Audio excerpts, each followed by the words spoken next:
mic works. Thank you. We are on. Ready? All right. Wow, thank you all so much for coming this evening. I had a rainy afternoon up at my house, and I was wondering what it was going to be like down here, but it's beautiful. So happy to have you guys join me and come together really to share about how we, and really we all, come together in a really collaborative way to help Mālama Kahaluʻu, so to help care for Kahaluʻu.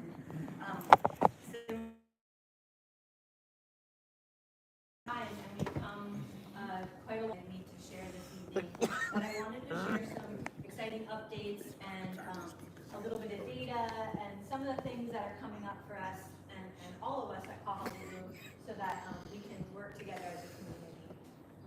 So I really am excited that everyone is here. Just a little bit about myself. I grew up in Southern California, in and around the water. From a very young age. As you can see, my snorkeling career started off quite young, and grew up in Southern California. And when I graduated high school, I moved here to Hawaii Island and attended Hawaii Community College. I was introduced to one of my supreme mentors in my life, Dr. Richard Stevens. I don't know if anyone in this room, probably a lot of you know that name and understand why I get goosebumps when I say it. But he really inspired me to dig myself in really deep to conservation and that goal that I had for myself, that I wanted that to be my life's path. He inspired me to really understand who Aina is and who has walked before us along these pathways to get us to where we are today. I returned to San Diego for a little while to finish my undergraduate degree at the University of California, San Diego, where I got my bachelor's in environmental policy. It's been that long that I forget. And then came back to Kona, where I found my path being forged in conservation. Started at the Kohala Center in 2017, and I'm honored to work alongside just the most dedicated crew of folks who are committed to caring for Aina and each other daily. We have such an amazing teams. This is a little bit of an outdated photo, but these people are all still part of our ohana, no matter where they're working. But the Kohala Center is a not-for-profit in, we're located up in Waimea, the office, but we work across all sorts of ecosystems on Hawaii Island. So we have people up in the Kohala Cloud Forest, we have folks over in an agricultural part of Honopa'a, we're down at Kahaluʻu Bay, and so we're spread out across the island, but really working interconnectedly to care for Hawaii and its people. So the reason that we're here this evening is to share more about Kahaluʻu. And really, I can't start a presentation or talking about Kahaluʻu without introducing Kahaluʻu as a wahipana, right? So Kahaluʻu is not a snorkel site or a tourist location or an urban reef. I've heard it called an urban reef. And I was like, oh, yeah. Okay. I guess it is right along the road. Kahaluʻu is a wahipana. Kahaluʻu is a living, breathing being, right? With so much history that is still flowing through her today.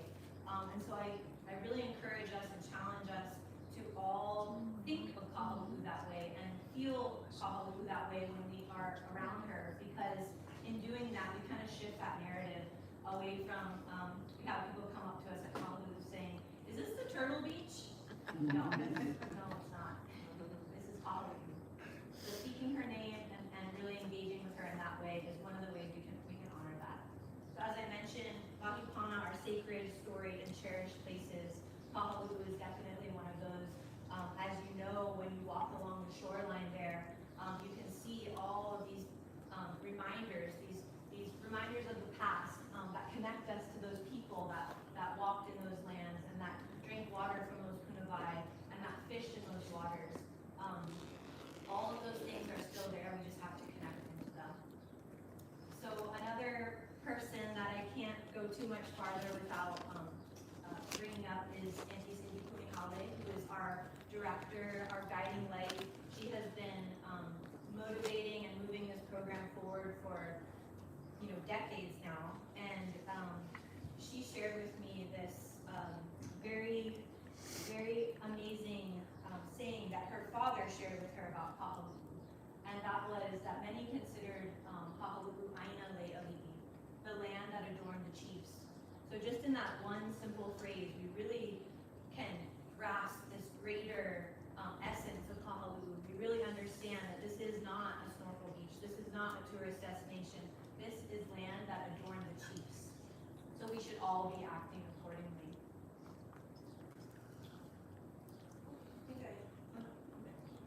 The other way that we can honor Kahaluʻu, and we're actually working on this a lot with our program, is to speak the names and to kind of understand the names, right, of these places. And so a good place to start with is with the Noa Kahaluʻu. So Kahaluʻu is actually named after Kahaluʻu who was the chief of that ahupua'a at the time.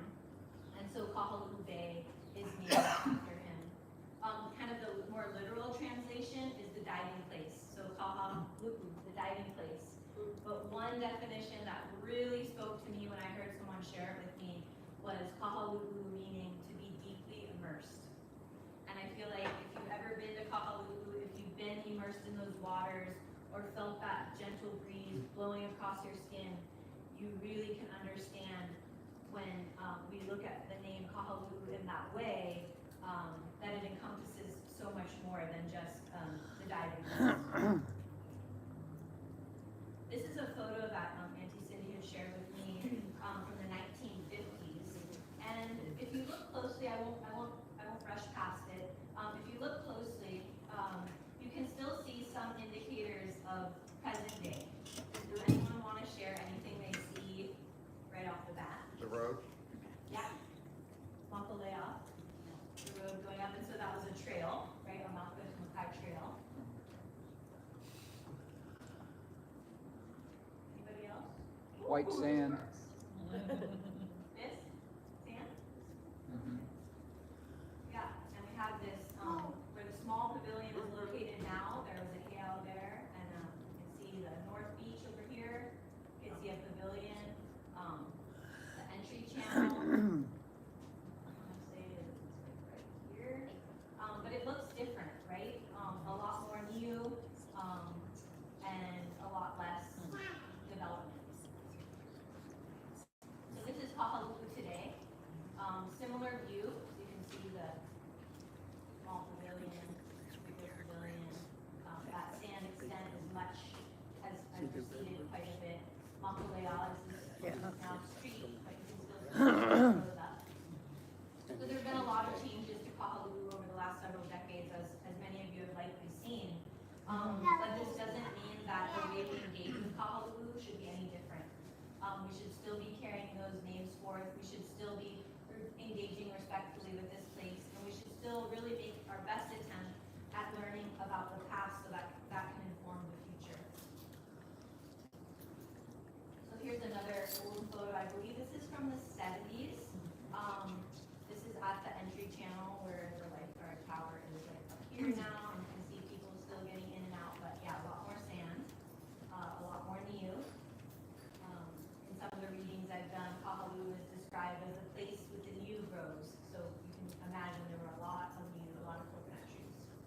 And then here is that similar view today, with that big Great Wall there.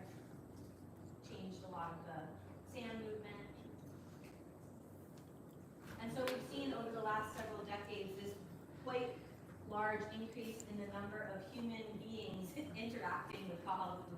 For better or worse, a lot of people experience their first coral reef when they come to Kahaluʻu, and they fall in love, and then they find themselves wanting to help care for places like this around the world. But we do feel like perhaps we are in a state of imbalance, right? Maybe there's too many people all at once.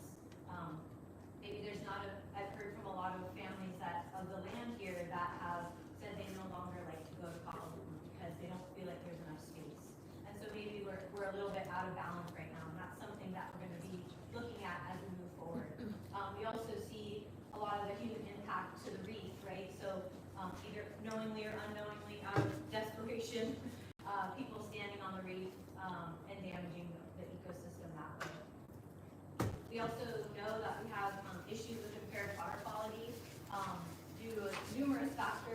agricultural runoff, all that hardening that we saw from the before and after photos, all of that is now not able to permeate through that natural kind of sponge, rather it just comes right off the road. And then the other thing we know is that there are quite a number of cesspools that are feeding untreated sewage directly into those waters, leading to issues with cyanobacteria blooms and coral tissue lesions and tissue loss that are currently unexplained. And then we're also dealing with the impacts of climate change. This isn't something that's happening in the future. This is something that we are experiencing now. We've seen over the last several years stronger, more damaging surf events. We've also seen 2015, 2019, and then every year, around September, October, November, we've seen bleaching on some level at Kahaluʻu. So we are facing these issues that really make us pause, right, and think, what can we do? What more can we do? And what is the best way to kind of combat this complex issue of it's a spatially small reef, but all these issues are quite large and quite complex. And the approach that we like to take at Kahaluʻu, and kind of my new motto, this is really my motto for 2025, He poʻi nā kaiui, kai koʻo a'o he hina puko'a. Though the sea be deep and rough, the coral rock remains standing. So even though we have all these things happening, right? All these humans stepping on the reef, all this water quality stuff happening, climate change, all of these kind of imaginary waves that are hitting us over and over again, the coral rock, Kahaluʻu, remains standing strong. We saw that in real life, right, after these last few really large surf events happening, where if you looked at the parking lot, you might think that the reef was just gone, right? But when it was safe to do so, we got out there, and to our very great surprise, there was damage, but not as much as you would have thought. And so, as we said, the coral rock remains standing. And so, with that knowledge, what do we do? How do we keep going forward, and how do we do the best we can for Kahaluʻu? One of the best ways I know how is through community, right? And so many of you guys are here tonight, which is really just so humbling and awesome, the way you guys show up, not only for Kahaluʻu and each other, but also when we do things out in the community like this, it's really special. So we have the most amazing, dedicated, humble, loving, kind, ferociously fierce, all the things, group of folks who show up at Kahaluʻu every single day, Monday through Sunday, holidays included, no matter what. No matter if I'm like, guys, today is probably not safe, like, stay home. They're like, well, we can just put out the signs. So these folks are super dedicated, so I just want to make sure that we really start with, how do we do this? This is one of the biggest ways that I think we make an impact at Kahaluʻu, is through our daily on Aina presence and interaction with people at Kahaluʻu. Just a brief, I realized that I had to keep writing because now there's more years coming up. So this brief history, obviously I'm not encompassing all the wonderful folks who've come before and all the amazing things that have been done. I just wanted to share just kind of a brief history if folks haven't heard this before. Similarly to the ReefTalks UHC grant, what an awesome program. Sarah Peck there, she actually started the ReefTeach program at Kahaluʻu with a group of Girl Scouts. And so they would come, and I actually met one of them recently, which was really cool. She's not a little Girl Scout anymore. And they came down to Kahaluʻu, and they would just start talking to folks, as they could. They could come maybe on the weekends, and it was quickly realized that there needed to be a more consistent effort at Kahaluʻu to kind of mitigate the damage that was happening, and that kind of ever-increasing number of people that were coming to Kahaluʻu every day. So the community approached and Sea Grant approached the Kohala Center in 2006, and that's when actually the Kohala Center took over administration of the program, and we've been administering ReefTeach ever since. But really want to make sure that we pay our homage to the Sea Grant program and Sarah Peck, who started the whole effort. In 2011, I don't know if you all remember our ReefTeach van, our Kahaluʻu Bay Education Center van that we had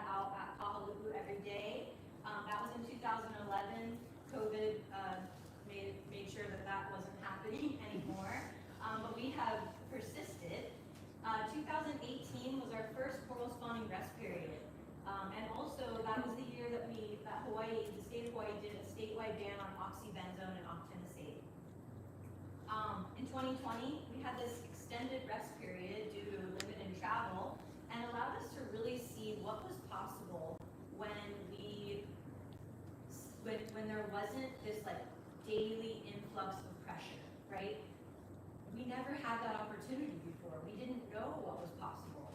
And I really credit that time, while there were a lot of really horrible things that had happened during that time, I really credit that time with us being able to re-envision what was possible for Kahaluʻu. We saw so many things that were just undeniable about her resilience and her ability to really recover in quite a short period of time.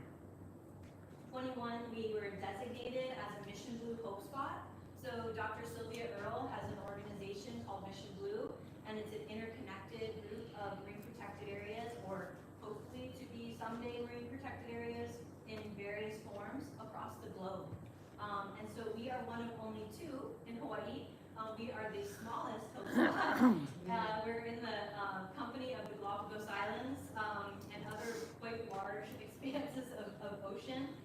It's a very great honor, and I think a testament to Kahaluʻu and the work that we do there.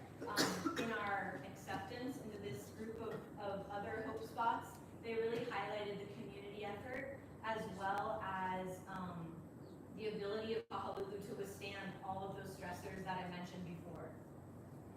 2022, we had the county-wide ban on non-mineral sunscreen, so that was another big win for coral reefs everywhere and human beings. 2023, we started the visitor pilot parking fee, which actually helps us generate revenue to continue our program at Kahaluʻu.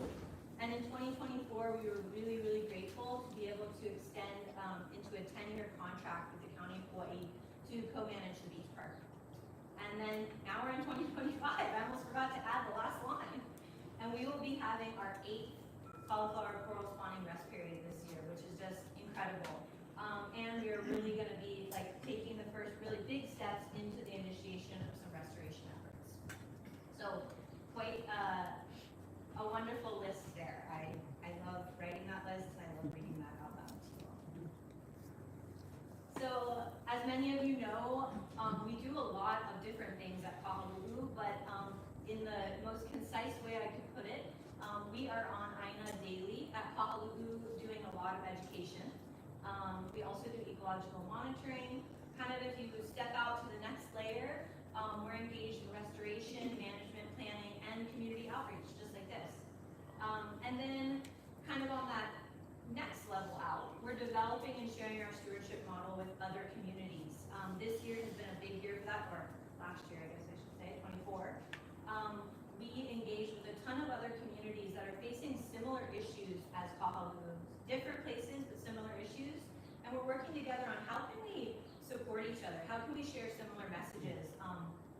Places like Honau, places like Ho'okena, and other Ohana places that we want to make sure that we're not sharing with people, hey, come here and then, oh, go there too. You know, we're making sure that we're sharing their messaging, what they would like us to share with others. So that's kind of a newer thing, but we're working on that this year, developing that further and seeing how we can support each other.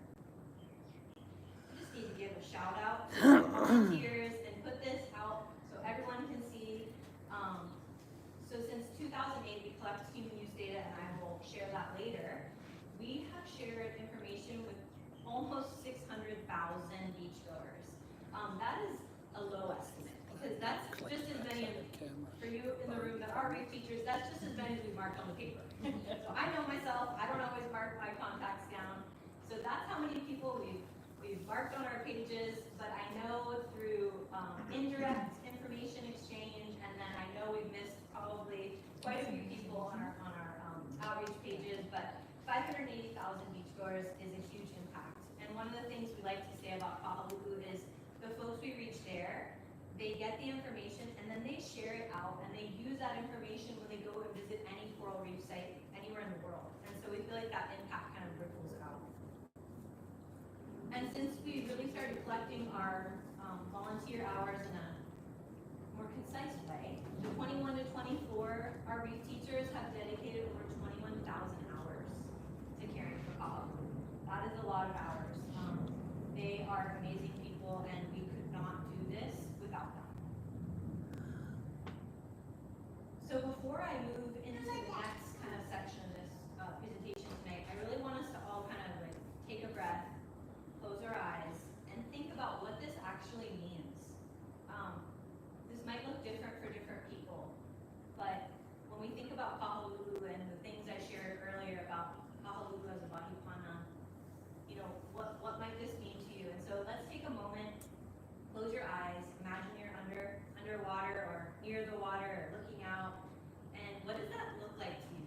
What does a thriving, balanced, and abundant Kahaluʻu look like to you, or feel like to you, or sound like to you? Or what do you feel in your gut when you see that? Let's just take a moment.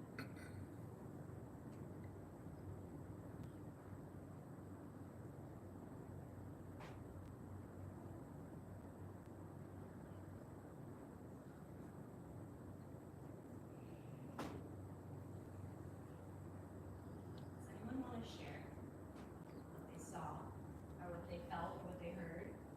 Abundant species of fish. Abundant species of fish, I like that. A low enough number of visitors that all of them can be talked to. Healthy coral. Hey, coral, I love that. Anybody else? Children playing.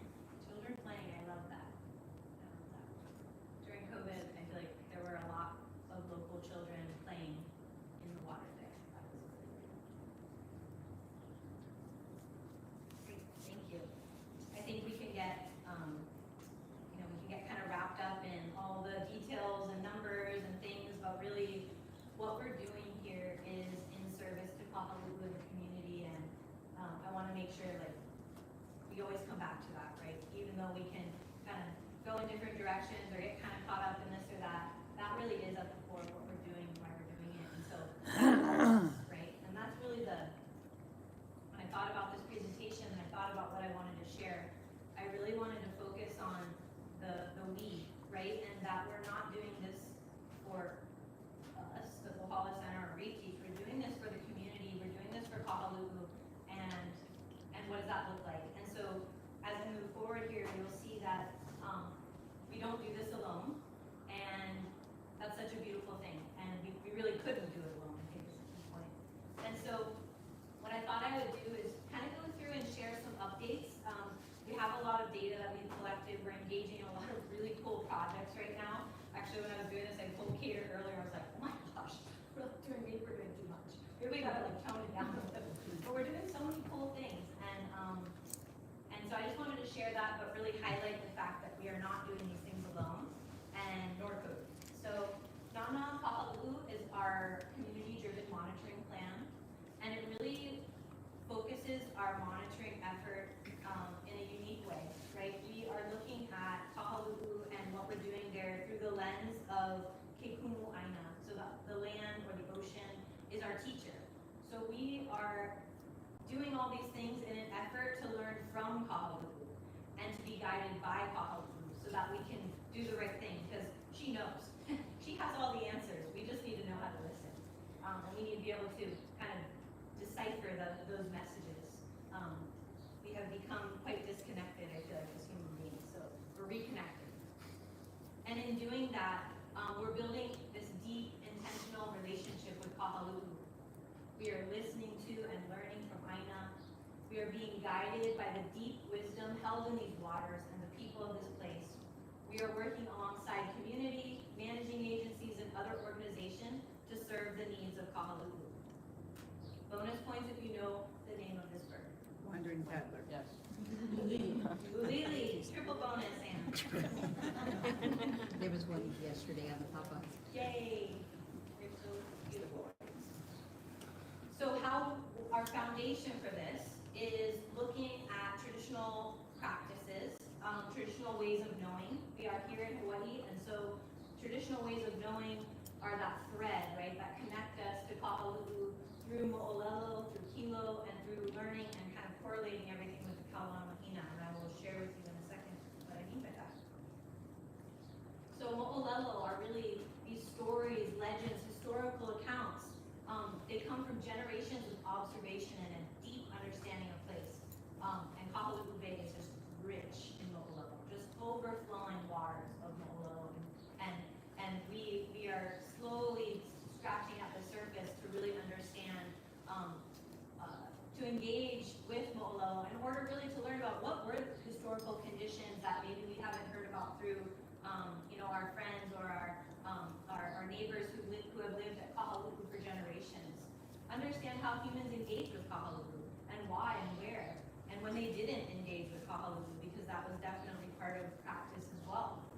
And then use this knowledge to illuminate traditional management practices, because really this is the only way that we're going to be able to move forward and address those issues that we talked about before. We also, as a group, engage in the practice of kilo, so Hawaiian scientific methodology that really utilizes intentional observation to become familiar with a place and its patterns and its cycles, so that we know how, when, and why we engage with Aina. The more we do this, the more Kahalu'u speaks to us, and the more our ears open up, and the more we're able to listen, and the clearer that guidance becomes. We're not going like, oh, I wonder what we should do. We're going, oh, we know that this time of year this happens, so we should be doing this. Or, yeah, any number of things like that. I'll talk a little bit more about it. So we've been dedicated to this practice. Every month, every Mālama, we're looking, we're observing, we're looking at the moon phases, and we're taking notes, and we are trying to correlate all of these observations together. We're also looking at time through the lens of the movement of the sun along the horizon. So we gather at Kahalu'u to mark those times. Quadruple bonus points if you know which of these we are approaching quite soon. Yes. Olakea, so that midpoint where the sun will set, also referred to as the spring equinox, right? That time of equal balance of day and night, light and dark, and the sun will set in that middle position in the horizon. Maybe you know where that is at your house. We also look at the seasons, right? We look at Kauwela and Ho'oilo. We look at what's happening during these different seasons and how things are changing during these different seasons, what to expect. We expect coral spawning to happen in Kauwela. We know that we expect big, rough, stormy waves in Ho'oilo, and so we can plan accordingly based on those things.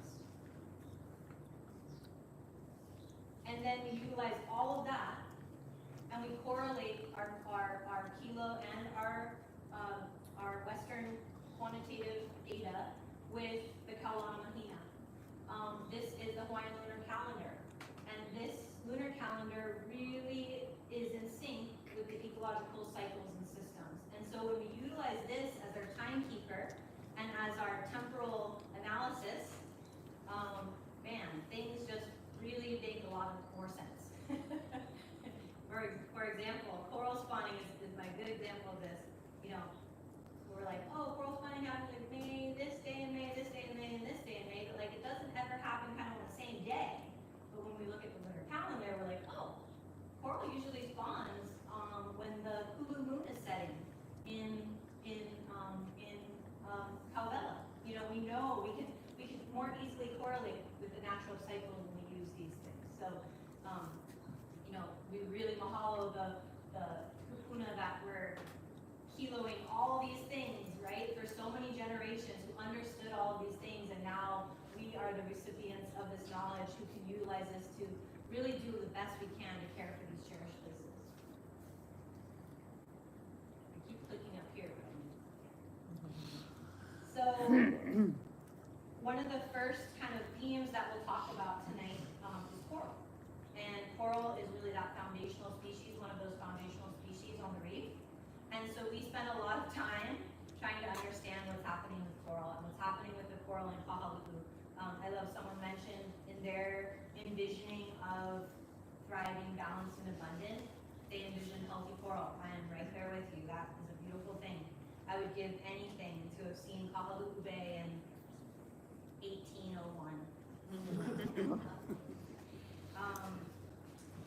So we have several initiatives that we are undertaking currently, and key collaborators. That was really what I said I wanted to focus on this evening was who's helping us do these things? Who are we leaning on when we don't have the technology or the knowledge or the skill sets for different things, or who are we collaborating with because we're having similar issues? So one of the main things we're looking at, and we have been for the past five plus years, temperature and coral condition monitoring, spawning observation and rest periods, and then also some mapping. And then just want to really make sure I give some credit, a lot of credit to Lindsay Kramer, who really helped start our coral spawning rest period initiatives. Sid Kroll, who unfortunately is no longer with us, who really helped with our first kind of attempt at looking at can we actually grow coral in a nursery. UH Hilo, County of Hawaii, Akoakoa, DLNR, TNC, NOAA, Ocean Safety, all of our community members, businesses and visitors, and of course our ReefTalk stewards. So I'm going to give you a little sneak preview into some really cool data that we've been collecting, and Humphrey has been helping me a lot with this, so make sure to mahalo her as well. So we have six temperature sensors out in the bay for several reasons unknown. Some of them have gone missing, unfortunately. But these temperature sensors are collecting data every hour. So they're going to be collecting temperature data every hour across these 6 sites. So this is temperature data from 2019. This is actually what initiated this project, because we knew that we were going to be experiencing a heat wave, a marine heat wave in 2019, and we wanted to see, like, what did that look like for Kahaluʻu, this really shallow coral reef ecosystem, but that also receives all this fresh water.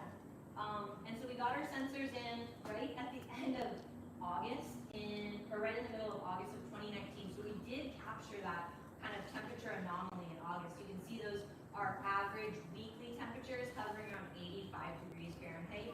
And then this red dotted line is the coral bleaching threshold for Hawaii.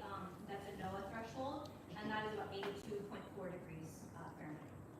So you can see all of the sites kind of follow this same trend on their weekly average, which is actually really interesting. And we didn't really, I didn't think that this is what we would see. I thought we would have more variation.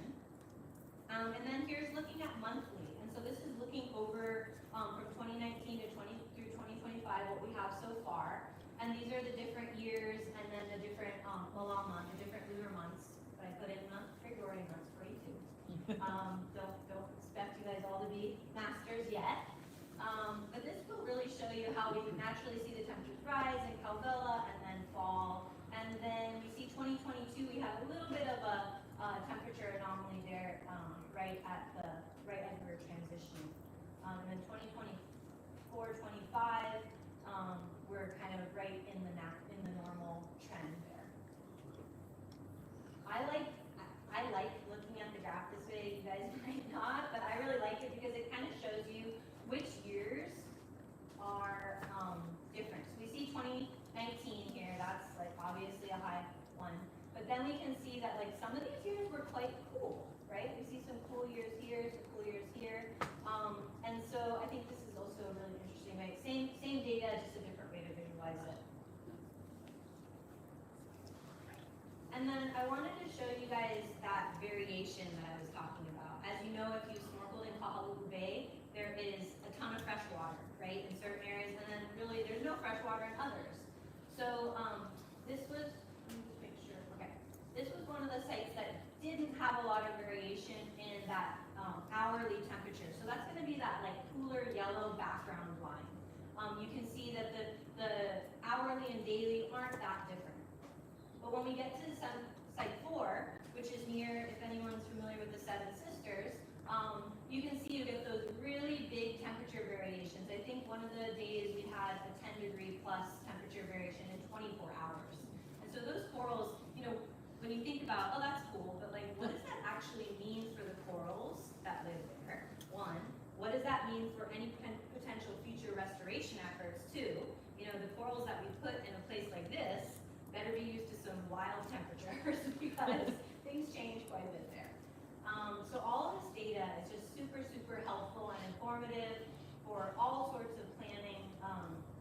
And then also in the long term, just knowing, you know, what temperatures, you know, maybe are this NOAA, this red dotted line here that shows us the NOAA data. Maybe this line isn't the threshold for Kahaluʻu. Maybe we have a little bit of a higher threshold for thermal stress because those corals are in such shallow water. So this is going to be this data is really helpful for helping us answer those questions.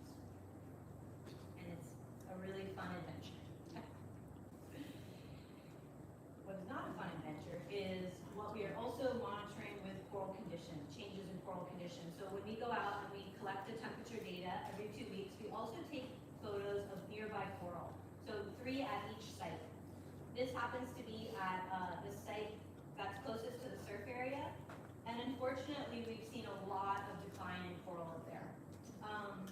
This actually flows from the top left here, and then it goes like this. And so we've seen in just 3 years, and this is 2023, this coral looks actually much worse now. Almost has no live tissue. We've seen this decline. Isn't everyone thinking in their head, why? What is happening here? Why is this happening? This isn't 2019, right? This isn't a thermal stress event. This doesn't look like bleaching to me. I don't know. I don't know the answer, and that's really unfortunate. We've shared these photos with a lot of people, a lot of experts. They don't know. And so why this is important is because we need to be able to, maybe this is the first time this is happening, right? I know when I go to other places and look at coral, I don't often see this same thing happening, maybe to a lesser degree. So all of these things are an important way for us to continue to learn from Kahaluʻu. These corals are telling us something, right? Are we listening? Do we know what to do? Like, are we tuning in enough to know what to do? I think over these last 5 or 6 years, as we've been doing this project, we've been learning so much, but we still don't have those answers. Is water quality playing a role? Likely, but yeah. So all this data is really important for us to be able to kind of figure that out, unpeel the layers of the onion. How I like to think about it. Another, does anyone have any questions before I move on about any of the temperature? Maybe that's opening Pandora's box. Maybe I can do questions at the end. Yeah, I think I'll actually do questions at the end. Do you mind? Okay. Or Yeah. Just, okay, go. Well, I was just wondering, what, is this near where people get in the water? No, this is actually near this, if you're at the North Lifeguard Tower, it's kind of straight out from there. Yeah, so we'll save questions till the end. Sorry, I jumped to them. I was like, we may never finish this. We may be here till the morning, and I know I would. So another one of our really more, I'll move on to a positive thing, is our coral spawning initiatives. And man, we have come so far. As I mentioned, in 2018, we initiated that first rest period, 2 half days. I remember when Cindy told me, okay, the county granted us rest period, but it's 2 half days. And I'm like, what? 2 half days? But she always teaches me, you have to be patient, and 2 half days is better than no half days, right? So we got our little toe in the door, and we were able to really do this great thing where we educated folks at the gate, we let people know what was happening, we got people excited about coral spawning, we let people know what coral spawning was. A lot of people have no idea. And so we shared that back with the county, and we said, you know what, it would be really great if next year we could do 2 full days, because 2 half days was like, you know, people were waiting, and then like everyone just jumped in the water afterwards, and they're like, sorry, coral, but that's what we got. So the next year, 2019, we got 2 full days, and that was way better. 2 full days of rest for Kahaluʻu was like, you could just feel it. It was like, so much stress was just relieved.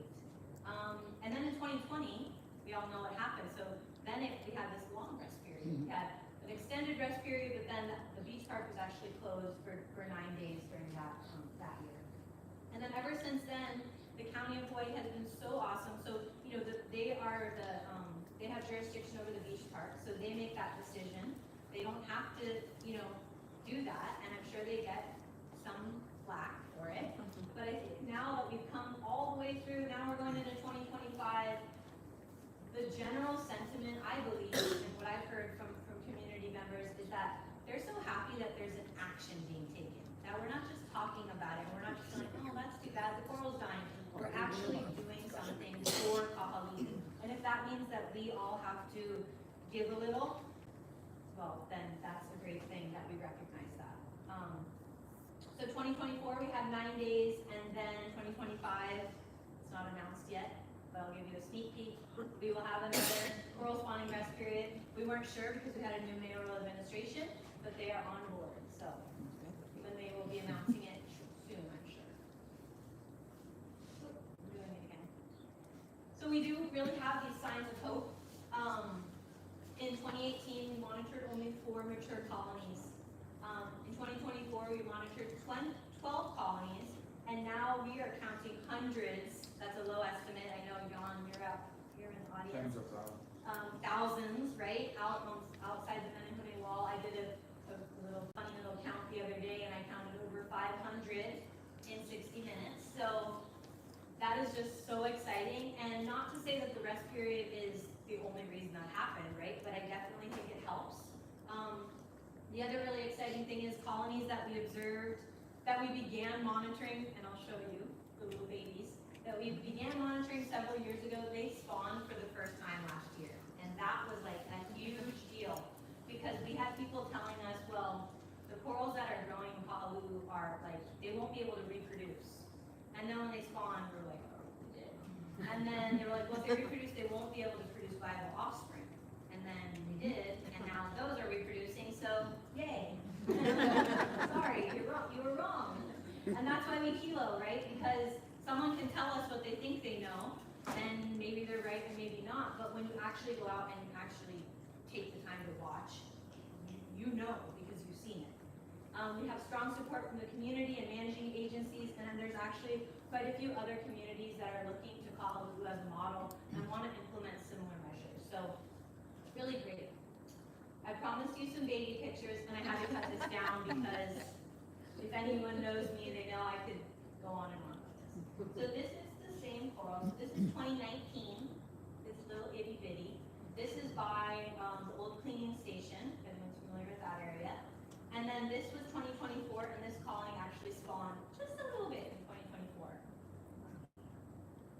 This coral also, actually this is also near the cleaning station, or old, what some people refer to as the old cleaning station, here in 2019, and then this beauty in 2024 did not spawn, but I think maybe this year. This one has given me a few scares. I thought it was going to bleach and die several times, but then she keeps growing and becomes more and more beautiful.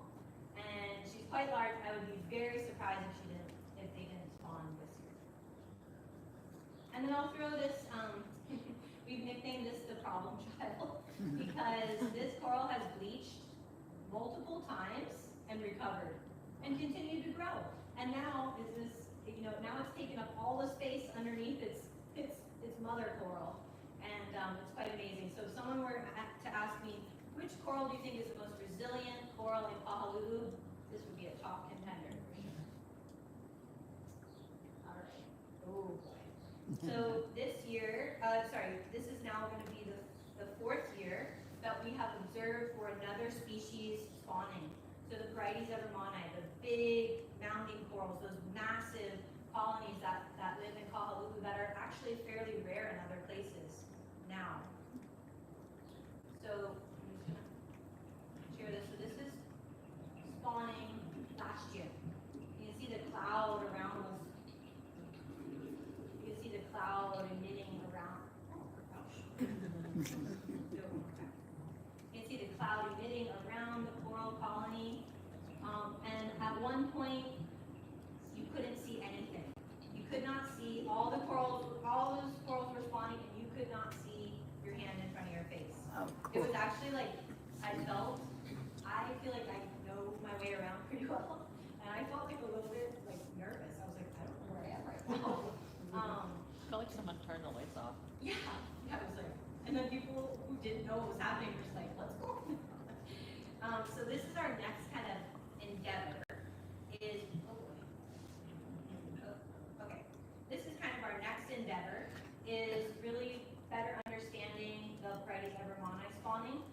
And so stepping back to the cauliflower coral spawning is, we initiated that because we lost about 90% of that species in Kahaluʻu Bay. So it was because of that that we said, what can we do to help? And as we're seeing this recovery, I don't think we're there yet, but as we see this recovery, there may come a time when we say, okay, the cauliflower coral is pretty like steady right now, but maybe we need to focus on the Porites evermani. And so knowing that these management efforts are adaptive in nature and really are trying to focus on what Kahaluʻu needs, not what we think Kahaluʻu needs, is the way we go about that. So last year was really cool. Here at Kohala, they actually have three or six small colonies of Porites evermani from Kahaluʻu that actually spawned in the nursery synchronously with the corals in Kahaluʻu. They were able to collect the sperm and egg and actually grow out. They're looking to grow out on, you can't see anything yet, but grow out on these little plates here. And then they also took about 200,000 coral planulae and we put them back out on the reef at Kahaluʻu as kind of this, they got a few days in the nursery, so they were able to grow into a different like life stage. And now they were out on the reef at Kahaluʻu, and hopefully that will help. That's kind of one of their strategies is kind of reseeding the reef that way. So a lot of really cool stuff coming up. I think I'll have more to share about the Porites evermani spawning in future reef talks. But I wanted to kind of just put that out there. Oh, shoot, I'm sorry. The next thing that I just wanted to share. Yeah. The next thing I wanted to share, and this is not directly our work, but it's one of the collaborative efforts. Ryan Grady and the Nature Conservancy, they came to Kahaluʻu in September of 2023, and they did this really cool high-tech drone mapping. They estimated all those yellow dots are coral, and they estimated just in the genus Porites, so that's Porites evermani, Porites lobata, those are the big purple and browns, and then like the yellow greens, 47,000 corals. That like blew my mind. I was like, I knew there were a lot, but I didn't realize there was that many. And being that Kahaluʻu is one of the last nearshore reefs that has these massive Porites colonies, Porites evermani in particular, it really shows us how much we need to not only focus, learn from, and protect these species, but this mapping really helps us kind of get an estimate and that spatial understanding of where they are in the bay. I didn't go, I put the, if anyone's interested, I could share the link with the, to the map. It's on here, but I didn't do a QR code. But it's a really, really cool map. And you can click on Porites evermani, and then just look at the coral in general, and you can zoom in to a really high resolution. The other thing I wanted to point out here was they found one of the largest colonies was 10 meters squared. That's huge. So this is like a very old coral, hundreds of years old, and it has been through all sorts of things. And so we really want to make sure that those old corals, persist into the future. Another mapping, and I want to share these with you guys so you guys can take a look at them on your own. A koa. So Greg and his team go up in this really high-tech plane once a year, and we saw them flying over a few weeks ago, and we waved. But they map all of Hawaii Island, and I believe they also map other places around the state as well. But they have these different, you can see here on the right, they have all these different layers. And so if anyone likes maps, like I do, you can look at all these different layers, and they're going to continue to add like where they've injected coral larvae, where corals have been reattached. So as they go further with their restoration efforts, and this map goes across the whole leeward side of Hawaii Island. So I encourage you to go to their website and look at their map. So improving conditions, this is going to, like I said, the 8th year of coral spawning rest periods. We're learning more about the evermani spawning, and we're really starting to do that restoration with a koa and starting aquatic ecosystem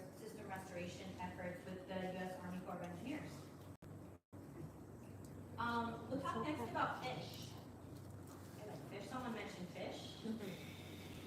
So we have our monthly community monitoring, and then we're just embarking on some bioacoustic monitoring with Cornell University.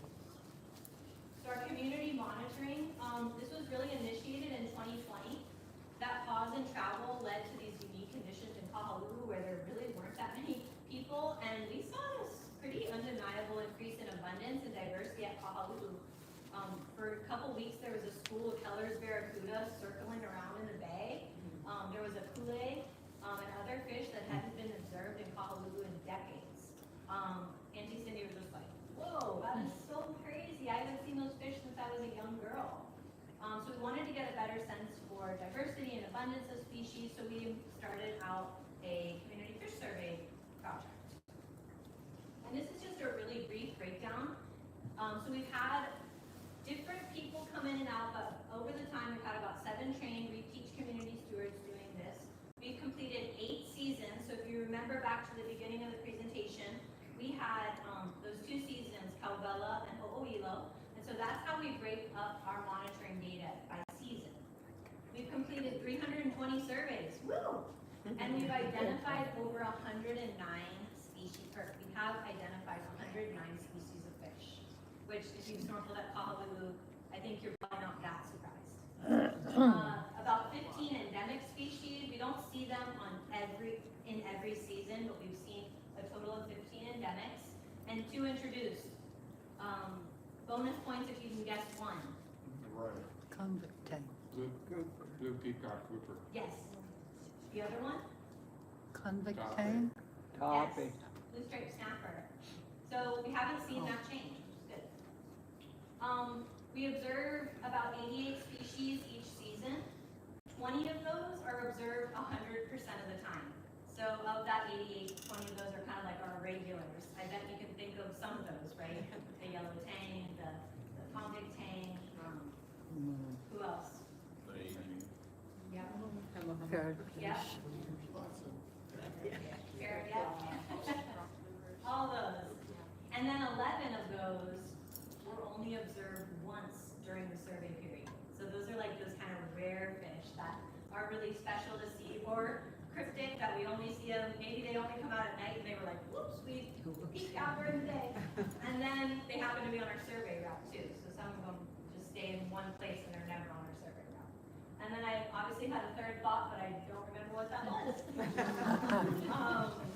We'll leave that for next time. So on average, we observe about 45 species on each survey. So that's also pretty cool. You can imagine that, you know, when you're going out there, you're not seeing 5 or 10. So this shows us that the diversity of species is quite high, and that's something that we want to make sure continues. So one of our kind of metrics that we're thinking about as we move forward with monitoring is we want to maintain diversity. We don't want to lose diversity, or we want to increase diversity, but we don't want to lose it. And so these surveys help us understand what that looks like. I almost said, does anyone have any questions? So the next really cool endeavor that we're embarking on with fish monitoring, but it really kind of encompasses the whole ecosystem, is bioacoustic monitoring. So we've had a relationship with Cornell University and their lab of ornithology for, I don't know, 20 years or so, the Kohala Center. They recently came to us and said, would you be interested in bioacoustic monitoring of the reef? And we were like, yes, of course we would. And so they came out in, they came out in January and actually did a training for us. So you may see yourself in here. Nikki, I see you in there. You see Dan, yeah, a few people are in there. And so they did a training, so we will actually be deploying a long-term acoustic monitoring equipment in the bay to be able to actually listen to the reef, which integrates very well with Kilo, right, what I shared with you folks earlier, and understanding the ecosystem in a different way, through a different method, through sound. It was just fascinating if you attended the Listening to the Reef talk that they did while they were here. But this can really help us guide our efforts. And so, oh boy, that seemed ominous, but it wasn't, I promise. So I want us all to just listen to the reef.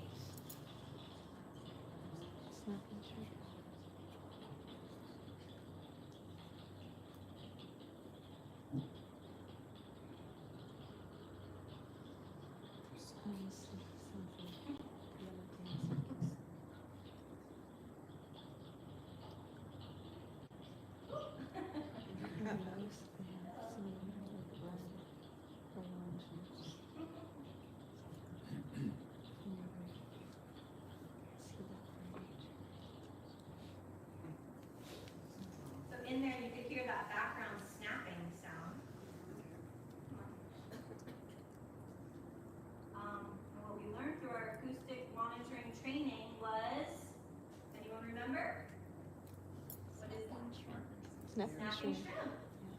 shrimp. Oh, Little snapping shrimp, which I always thought was kind of just like rocks moving around. I just thought it was kind of like this background. They are thousands of snapping shrimp all making that sound, and that is an indicator of a healthy reef. and where do they live? Sorry. I'll give you that one. They live, and it's so funny because we're asking, like, I've never seen I don't even know what they look like. Yeah. I guess they live in the rocks and cracks and crevices of the coral.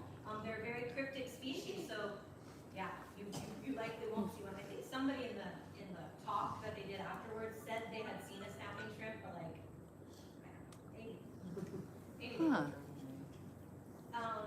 Great. So our second to last indicator or second to last theme is water quality.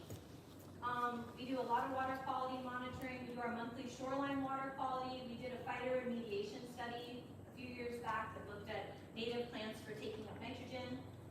Dr. Gray and his team did a chem catcher study, which I'll talk about. And then recently we partnered with the University of Hawaii to do a dye tracer study. You might have heard about that in the news or seen dye in water. So our shoreline water quality is actually a collaborative effort, and don't feel bad if you can't read. This was just meant to be a nice visual slide. Collaborative effort through Hawaii Viola, and they're a hui of community members who want to monitor water quality around the island, and so we are part of that hui, and we work under a quality assured project plan with the Department of Health. And so all of our methods are in alignment with the Department of Health, and so our data can actually and is going to be included with their semi-annual report, which is great.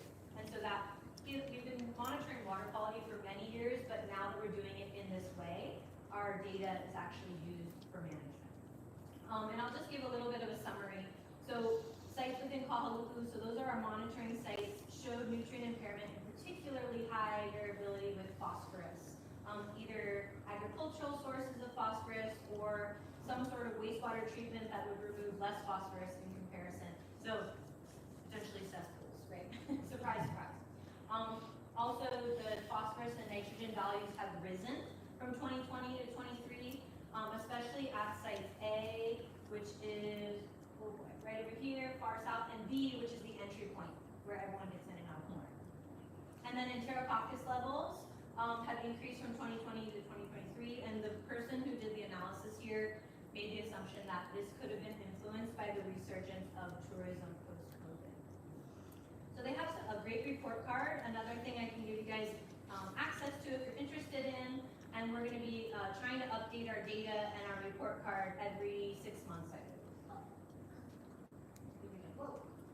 So we also put out what's called a chem catcher, and this is a little metal device, and this actually passively collects water quality data through these small filters. This was out there for about a month, and we put it right in front of the small pavilion.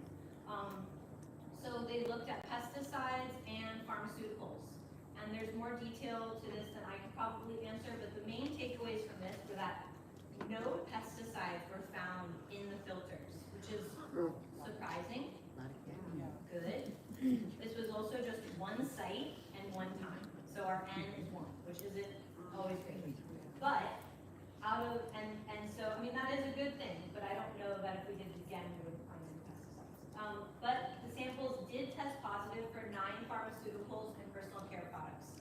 Caffeine, a byproduct of stimulants in coffee and tea, a byproduct of nicotine, an antihistamine, among other things. So these are things that are being excreted in human waste, right? And so all of this to say, and our next one will really drive your point home, is that human waste is entering Kahaluʻu Bay, right? We know this, all of you in the room know this, but who doesn't quite get the message is the state. And they want more data to show that Kahaluʻu needs to be viewed as a priority 1 site. So this is why we're doing all this, is to show what we kind of already know based on what we've experienced. The final real seal the deal was the dye tracer study that we did with the University of Hawaii. Ihilani Kamau did her master's thesis. Another great resource that I could share with you folks. And so basically, this was done at 3 different time periods at 3 different sites. And a safe dye was put into the wastewater system. One at a home on the north end of Kahalu'u, one at the comfort station, the restroom at the middle of Kahalu'u, and one at a home kind of a little more to the south middle of Kahalu'u, which is sewer. The comfort station at Kahalu'u is attached to the sewer. The other 2 run cesspools. The home on the north end of Kahalu'u, they saw the dye enter the ocean. You can see it here on the by the surf entry here. Entered the water in about 4 hours from the toilet to the ocean. The second site, the bathroom at the park, which is sewer, did not reveal any dye, which is great because that means the sewer there is working and it's not being. We were really worried it was being eroded by, that pavilion is like halfway in the water, halfway falling over. And then the third site did reveal dye as well. So another clear message that cesspool pollution is affecting Kahalu'u. You may be like, why did you guys spend money on like who cares? Because we all know this. We need to show this to decision makers so that they can prioritize this area as a priority 1 site. It is a priority 2 site right now, and it doesn't make any sense. So that area is from Makolea, that trail, that road that we talked about at the very beginning of our presentation to Queen Kalama. Those are all most of those homes are all on Lula's improved water quality, and that won't happen until these places get converted. Some of the other cool things we're thinking of with the Army Corps project are nature-based solutions. So native plants along the roadway so that all that runoff gets taken up first before it enters the water. And the last thing we'll talk about today is human engagement. So we use our daily human use monitoring to really understand how, when, and where Kahalu'u is being used and at what kind of frequency. So our team at Kahalu'u has been collecting this data since 2008. Data is collected on the hour between 10 a.m. and 2 p.m. And this includes tide, bay conditions, wind, swimmers, snorkelers, beachgoers, surfers, fishers, turtle observations, and birds. So we collect a lot of data, and we've been doing it for a long time. So this data is really useful to inform management. And one of the big initiatives that we're going to be undertaking this year. So this just shows a graph from 2008, from 2000 to the end of 2024, of average number of snorkelers and swimmers per peak hour. So this is an average per peak hour, 10 to 2.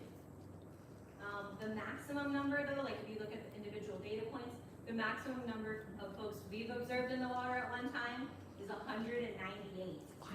That was like, whoa. And I believe that was in like 2014. Yeah, a lot, that's a lot. And then more recently in 2020, we started collecting data on number of people standing on the reef beyond those orange buoys that we put out. And so this is a point in time count, but also a total. So this is per month, the total number of people that we saw at that time at 10, 11, 12, 1, or 2, standing on the reef. The good news is that this trend appears to be going down. A lot is thanks to our ReefTeach volunteers, but the max observed at one time, at one point in time, was 30. And that made my heart very sad. Average number of beach users here, you can really see 2020 obviously in this visual. The max observed here at one point in time was 276. And so human use data is really going to help us continue to find that balance, right? And so when we go to decision makers, when we talk about carrying capacity, we can look to that data and say, these are the trends. We know what's happening. We know kind of those high numbers, those low numbers, and then that's a good starting point, a good baseline. Keep doing that. So moving forward, we are going to continue to do all of the things we're doing, and then what we're looking into starting soon are some intertidal surveys to get a better idea of what's happening along the shoreline. We are part of the Community Stewardship Network, and so I mentioned before there's other community groups that are looking to work together, and that's something we really want to foster because we can't do this alone. All of these places are connected, all of these people are connected, and if we can help other places share that message, share a similar message, then I think that just amplifies and strengthens our collective message. So that's something we'll be working on. The Army Corps of Engineers, I'm hoping you all have heard about that. They're embarking on an ecosystem restoration study. Another point that if you want more information, I can share with you. That's an exciting thing. We're in the very, very, very beginning stages of that, and we're not quite sure what it's going to end up looking like, but that's going to be starting here this year. And the other thing we're doing this year is we got accepted into a cohort of folks, other community groups that are working on marine stewardship. And so our monitoring methods will hopefully get signed off and kind of tightened up. And then we'll be able to utilize those methods to work for management, right? So when we say, oh, this rest period should happen, then we can look to our data, and the Division of Aquatic Resources will say, oh, yep, we appreciate this, we understand this data, we signed off on these methods, so we can utilize this for management. So those are just a few of the exciting things coming up as we move forward. I wanted to leave us, even though this has been really, really awesome to share with you guys, I wanted to leave us with these two images here.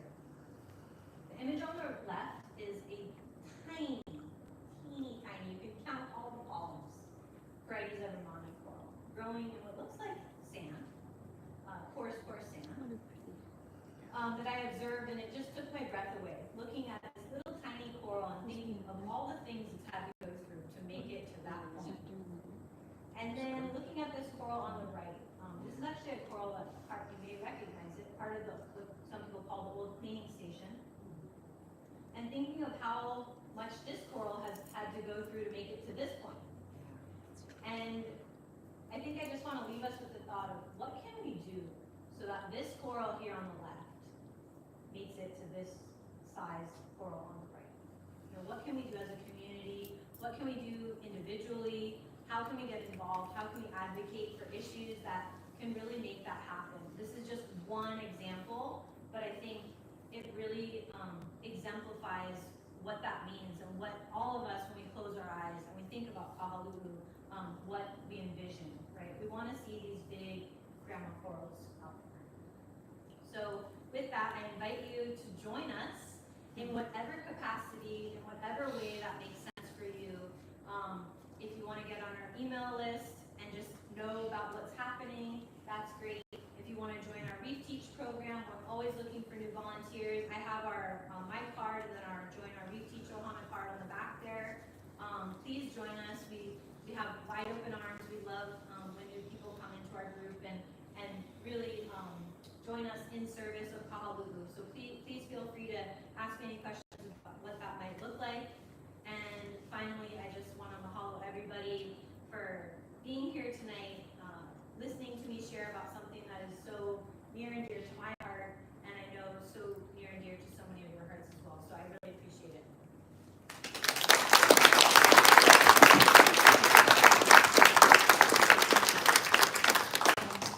And now I'm happy to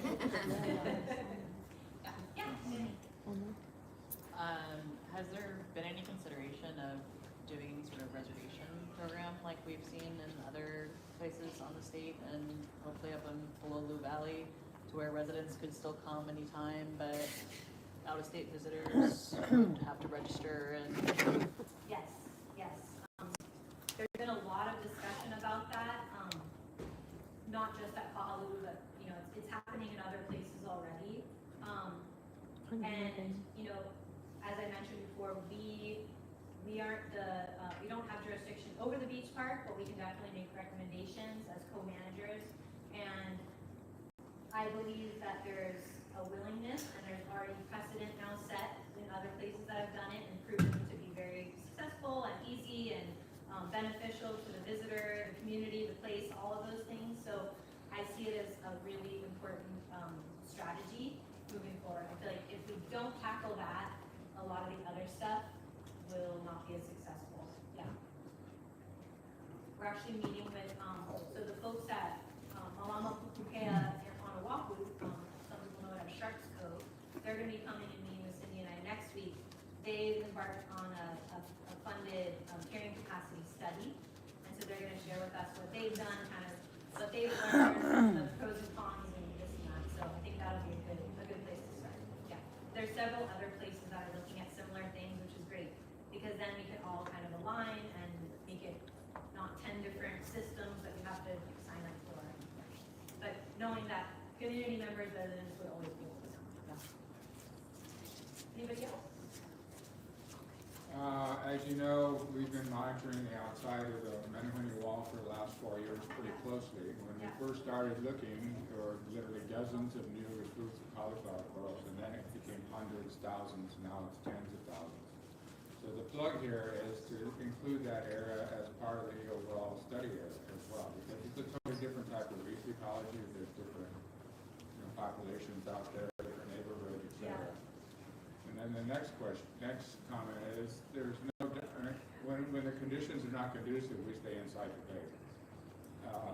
Evermoneyville to the north, we call it Turtle Town, is definitely impaired, and we've been watching it degrade, unfortunately over the last 4 years as well. So that area seems to be influenced by several things, of which we know sewage, groundwater, nutrients, and possibly circulation, because there's less circulation in that area as there is outside. So we're really concerned about what we see with the conditions of certain corals, and other areas are amazing. Yeah, So people there's often good ask- news. Yeah, it's kind of, people often ask, how's the coral doing in Kahaluʻu? And I'm like, that's a complicated question. It's like a mixed bag, like you said, there's so many things to be positive about and hopeful about, and yet there's these things that, just what you mentioned, these really massive, old, important structural habitat that are declining. If those corals are hundreds of years old, they're declining and dying in 2 to 5 years. So yeah, that is something that is very worrisome, and why we need to take action, and why these, this data and our momentum that we have, which I really truly feel like we're as close to doing some of these bigger initiatives as we've ever been. Why it matters so much that we, as a community, we all support Kahaluʻu in that way. So when things come up, and you can call the county and let them know, like, we really want this to happen. This matters to us. Yeah. Okay. One more. You get all the time you want. No shortage. So one of the, I've kind of come up with this theory. So we know that corals bleached and massive die off in 2015, 16, a little bit in 19.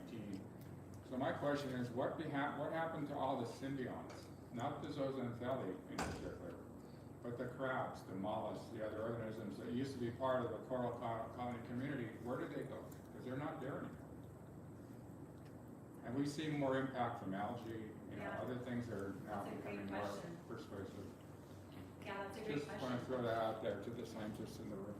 Yeah, Where did the little crabs go? Where did the little mollusks go? that might, I don't know. And what are they doing to protect, Yeah. themselves?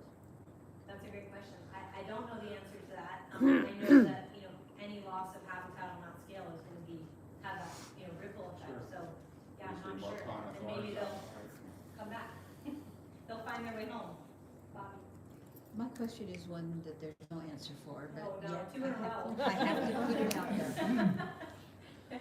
Those of us that do reef teach, and those of us that care about the bay, it breaks our heart that the minute we pull our signs down, people swarm onto the pot rock. What has been discussed? I don't know what the answer is. Yeah. Lock it all up, but what has been discussed about what can go that's more permanent? We have discussed, and part of what we've been discussing too with the Army Corps folks is just that, is, how can we create, I don't want to say infrastructure, because that sounds cement. It's not, how can we create natural infrastructure that guides people to certain places and guides them away from others? The tricky part with that location for signage is just that we see that, the tide rises up, 2 or 3 feet into the parking lot. And so, that's a challenge, but I don't think it's something we can't tackle.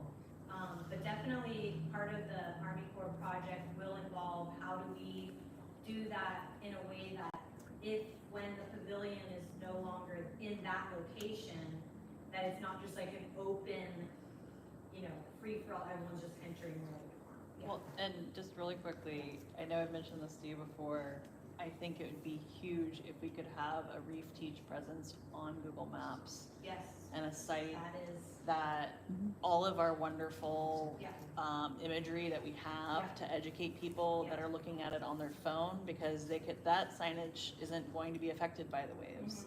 And I will I know. talk to whoever I need to We saw try and, I saw that in, Yes.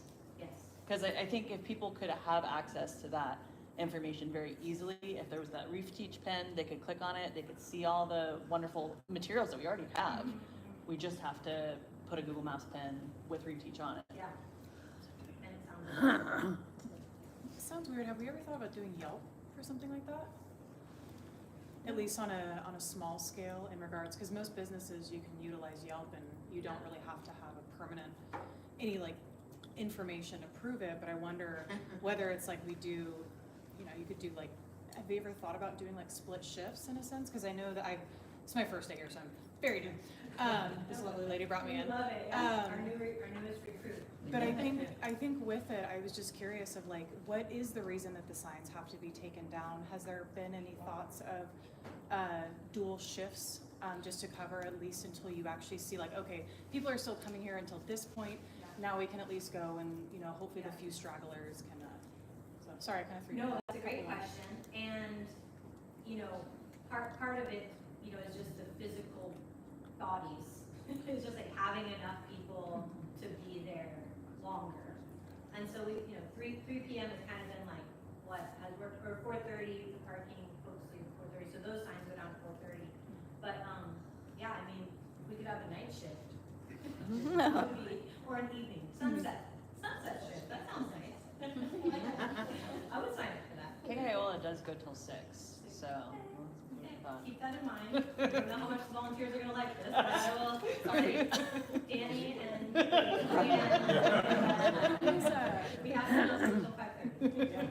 Who's requiring that the signs have to be removed at the end of the day?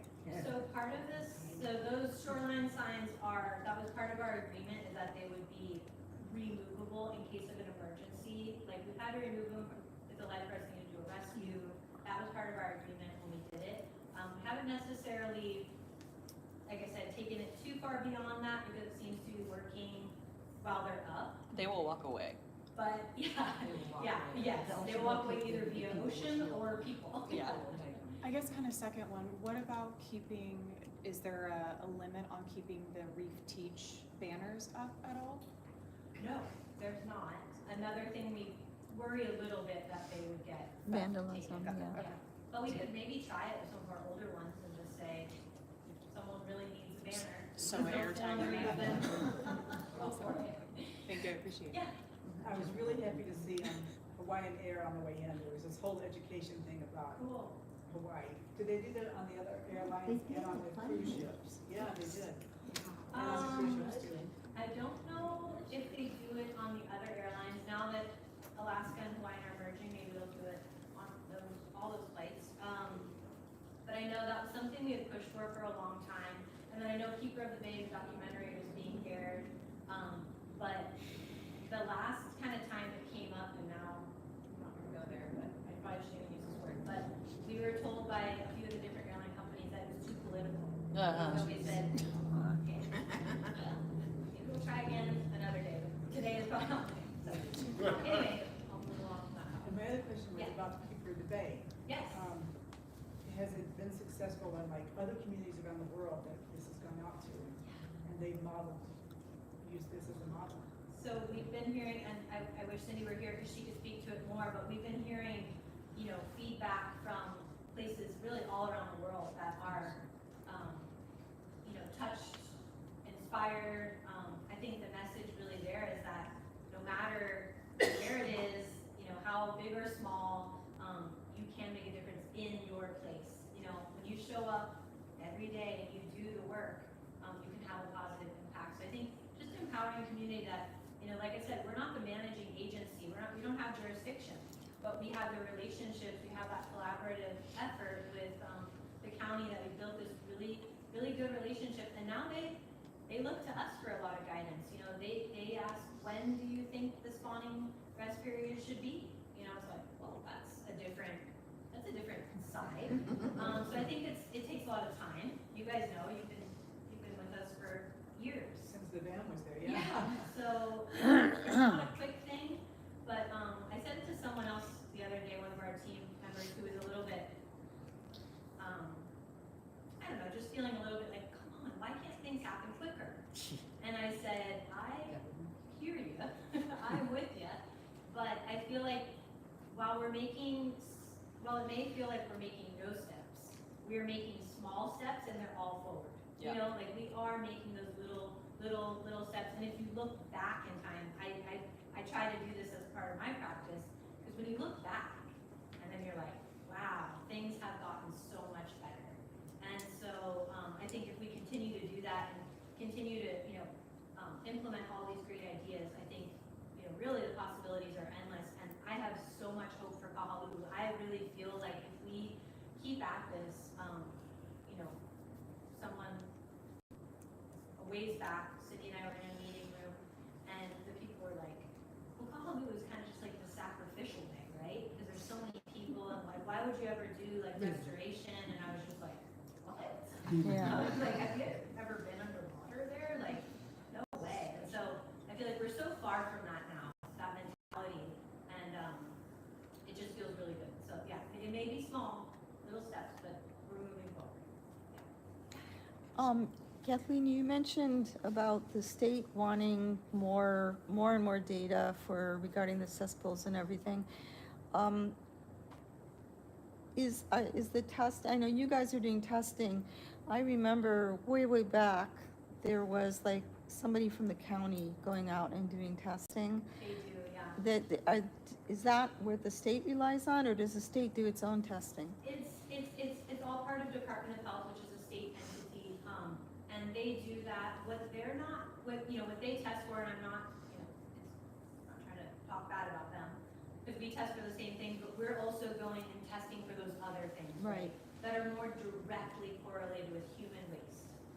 Whereas the Enterococcus bacteria is present in all tropical waters. It's not always directly related to human waste. And so it's not the best, strongest indicator of sewage pollution. And, just so happens, that's the federal Beaches Act with EPA, that is for all waters across the US. And so it's that's the standard right now. Most people agree that that is not a great standard, but that's what we're using right now. And so that's why going above and beyond the dye tracer, there's no question where that's coming from. Those pharmaceuticals, that is coming from where your dog isn't drinking coffee.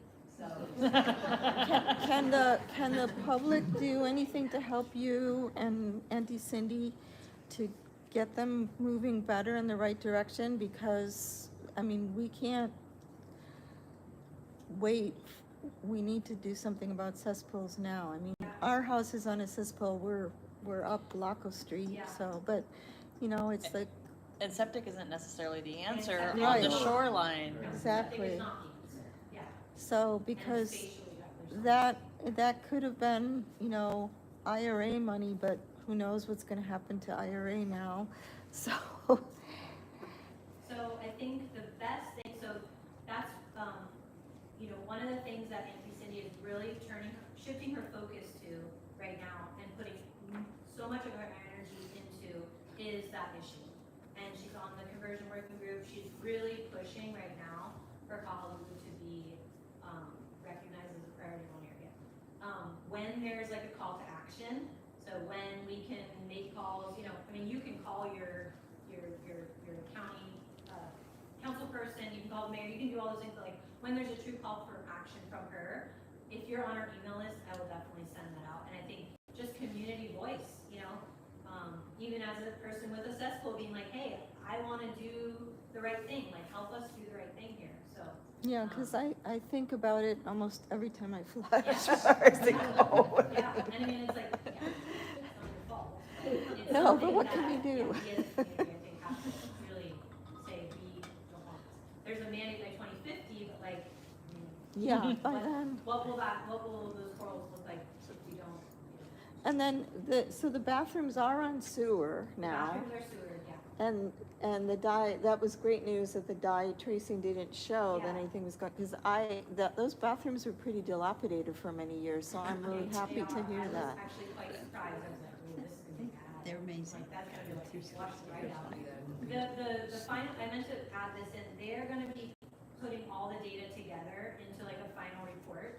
And again, for the email list, I can send that out if you are interested. Because there's more detail to where they found and how much they found. I believe there may have been some trace amounts found in the sewer line.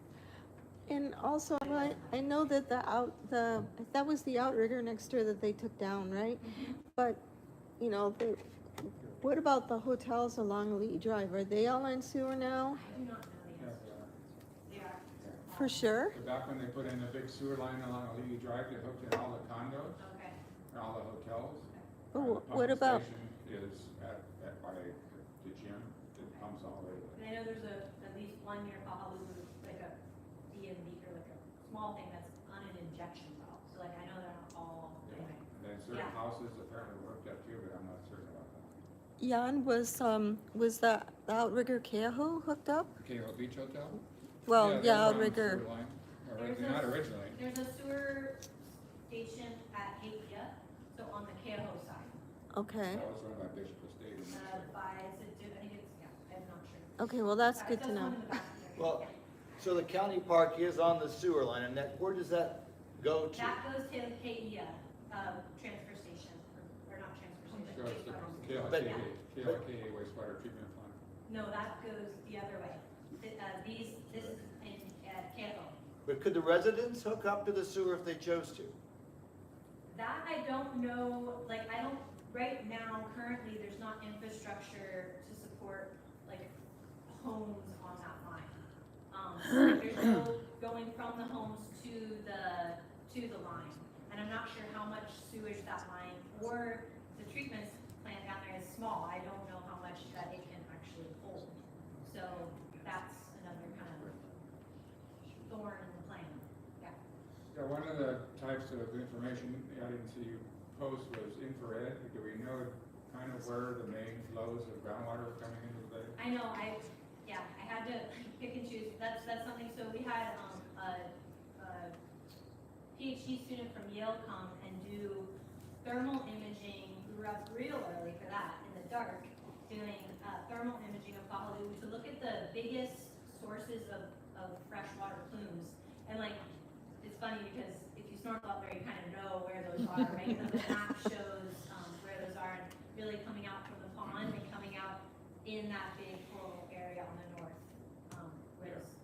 so I have those images, I'm happy to share. On the look back to see how far we've come theme, I just wanted to mention that when I first started visiting Kahaluʻu, that about half the people going in the water would have a little plastic bag of fish food, and they'd leave the plastic bag in the water when the fish food was out. And you could buy the fish food from that place that was giving out snorkel gear. Yeah, you can buy fish. Cheese whiz and I stuff, feel like weird some stuff of the like that. fish there are from that time.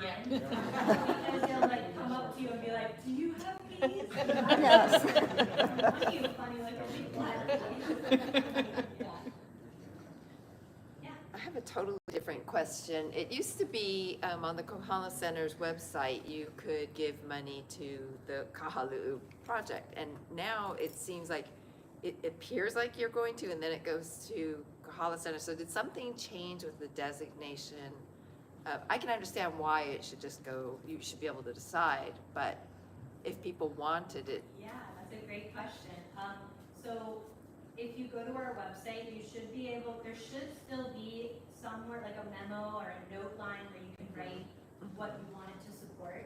And I was just in a meeting about this yesterday, that we designate those to our like budget line. So that money does go to our program directly, but you have to state it in the little like note section. But yeah, you used to be able to do a drop down menu, and you know the idea is that we are all one, yeah. right? But we have many people who really want to make sure that their funds go to support Kahaluʻu Bay and the work that we're doing there, so we wanted to keep that option. Yeah. And I just want to say that grassroots, which is totally what you guys are, is what it's about nowadays. I grew up, I've come up over my years of my nursing career as a public health nurse, and a great many of the organizations that funded that health department type stuff, they're losing all their funding. We're little, we're we the people, we're under the radar. So you're doing a lot of things without pissing off the big kids. So good for you. That's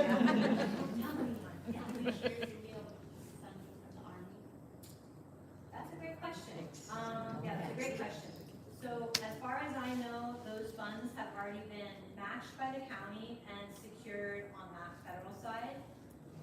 But yeah, I don't know. We haven't heard any updates from them regarding that, so. Yeah, it's been matched and supposedly already been like funded. Yeah.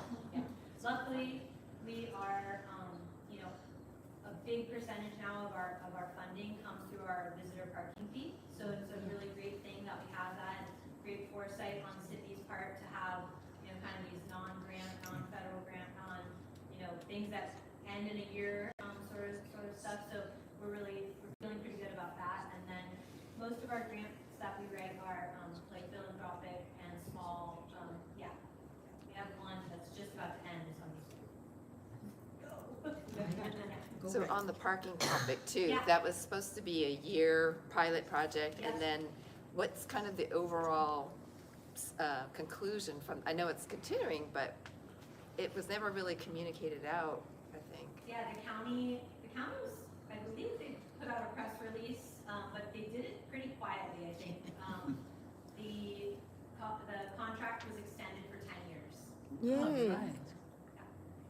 Were there any numbers, or it's just like, it was good, we're gonna do it longer, or? I could give you, if you're interested in specific details, I'm sure I could. But Yeah, it's,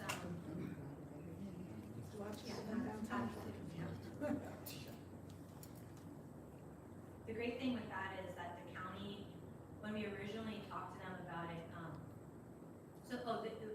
when we originally talked about it, so we did a pilot project, we were thinking like they're gonna wanna take 30% or whatever, but they ended up really recognizing the benefit of the program, the community into this special place, and so they agreed that the Kohala Center should receive 100% of the funds. Yes. And, which is like wonderful.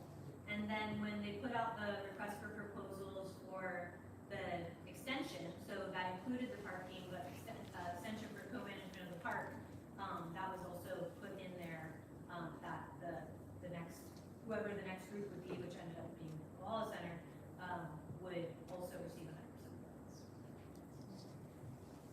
Do you see a reduction in the number of people because of paid parking now? That's really interesting. I've been starting to look at the data, and it looks like that might be the case, but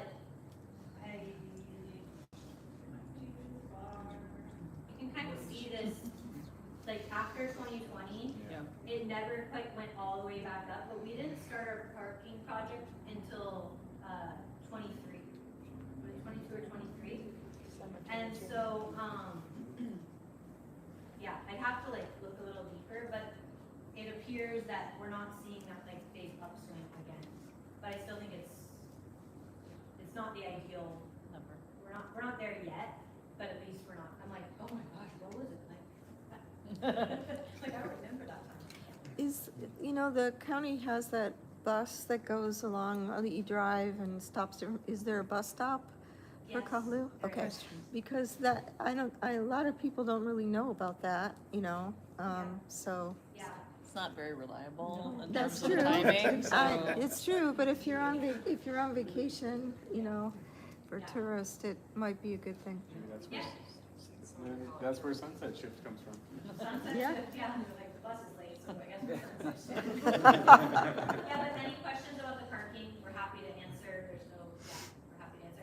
And the county is also happy to answer questions about that too. Last question. plans that you know of to rebuild that pavilion to the north and the walls and et cetera? So that's all gonna be part of the study, if we get to do it, the Army Corps study. They're gonna be looking at a whole bunch of stuff, and in 2018 or 19, we contracted with a firm on Oahu called Sea Engineering, and they did a sea level rise assessment, basically producing data that would show kind of like future sea level rise predictions, and that could be used to help inform any restoration, any like physical terrestrial restoration. And what they, like the very short version of that is just that they recommended anything that is on the shoreline or on the beach park be elevated at least 8 feet above current sea level. Yeah. So it likely would never be on the shore, it would likely be back. Yeah. But that's just what I think.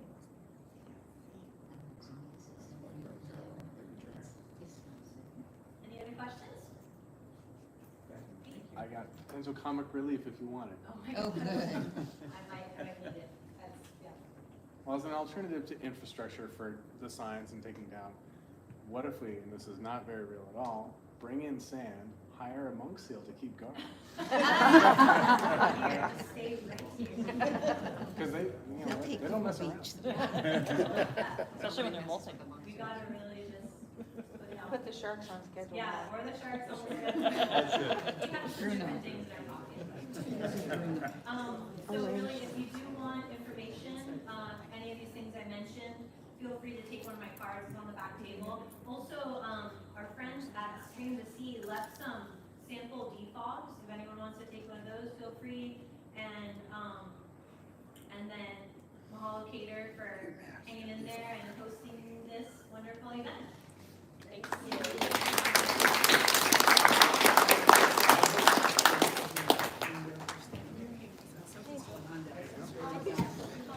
Checked in with Justin last week, and he still had his job then. That's good. I guess they're just getting ready to move on. Right? Yeah. Well, plus he's been there a long time. Yeah, he's not a probation. Yeah, so that's, he's covering a huge area. You move him, there's nobody in anyway.